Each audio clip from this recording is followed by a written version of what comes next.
Handicapper Steve here, handicapping the racing from Belmont Park here on Thursday. It's the 18th of May 2023. Gonna look at the 8th race from Belmont, but before I get on to that, remember to please follow me on Twitter at HorseRacingKid5 for more selections for race courses around the world.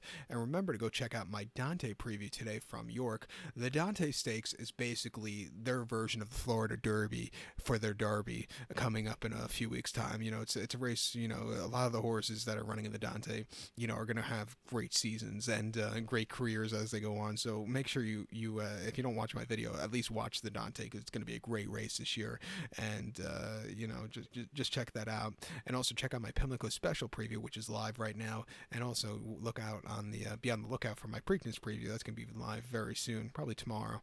But let's look at the 8th race now from Belmont, which is an allowance optional claimer purse, $100,000 race for fillies and mares, 3-year-olds and upwards.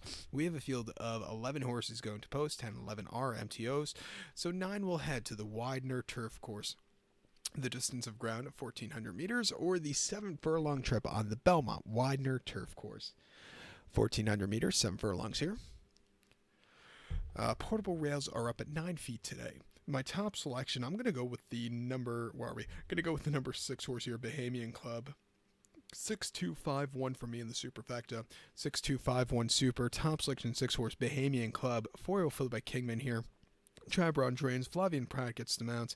The horse's most recent outing came at the 18th of September at Aqueduct, 1 mile in the Pebbles, and the horse finished third by 1/4 lengths that day. She just kind of stalked all the way around the race course. She moved a little bit late, but she just couldn't catch 2 in front of her, who were much the best and also next start winners.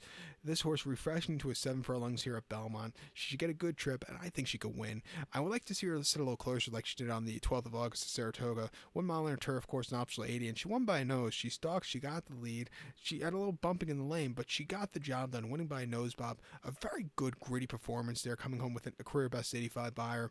And then mid-June last year at Belmont here on the inner turf course, mile 16th and optional 80. She finished 6 by 3 1/4 lengths that day. She had a very tough trip where she was just in cover and just couldn't get out, which probably cost her that day. I don't know if she would have won, but it cost her at least a place that day.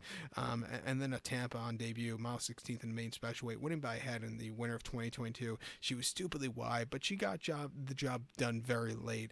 Definitely been on the improve with every single race. 7 furlongs off the bench. I think she could win. I think your second likeliest winner here is the 2 horse Miss Carol Ann for Grand Motion and John Velasquez. Most recently in the Pebbles in the fall, she finished 6 by 2 1/4 lengths. Off the bench, she needed the race. She was just wide and just flat that day. Prior to that, in the Oak Tree Stakes at Goodwood on very fast ground, she finished 14th by 12 1/4 lengths that day. She was under the drive and just not excelling. She had a quick turnaround from the previous race, which probably could have had something to do with it. And the previous race in Class 2 handicap at Newmarket over the 7 furlongs, she won by a neck that day, and she closed up from nowhere. She was drifting late, but she got the job done going away. She's won twice in the UK, both in Newmarket. But Newmarket, if you're in the know, and know you're racing from the UK, Newmarket has 2 courses. The course they use from April to late May, is the Rolling Mile. They also use that one from September to November. The Rolling Mile is the Guineas course. It's quite flat, but then when you go to the July course that they use from June, July, August, that's basically uphill for that final furlong. So you either handle it or don't. This horse just wasn't handling. She handled it in July, which is quite cool.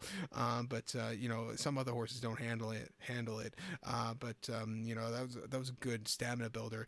That's probably why the next start out she ran horribly at Goodwood, because she was going up a hill the race before. Goodwood's a little bit downhill, which is easier on horses, but this horse, just crap. But refreshing here. A leveler playing field could be sitting a little closer.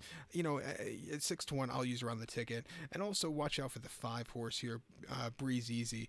Was a winner last time out at Woodbine on the Tapeta and optional 32. When anybody knows, coming from mid-pack, I thought it was a very good race there. Prior to that, at Aqueduct, 6 furlongs in allowance race, she finished second by nose. Again, coming from nowhere, she just got caught at the wire, but she ran her heart out. I think she's coming back to a 7 furlong trip where she ran here last year in the Soaring Softly, where she was caught at the wire. She should really run a good race. I'll use her at 9-2 on that late pick 4. But to recap my selection for the 8th from Belmont now, let's take the 6 horse Bahamian Club. Give kudos to the 2 horse Miss Carol Ann and the 5 horse Breeze Easy. 6-2-5-1 super, 6-2-5 in your multi race. So good luck to all, and please follow me on Twitter at HorseRacingKid5. Good luck, everybody.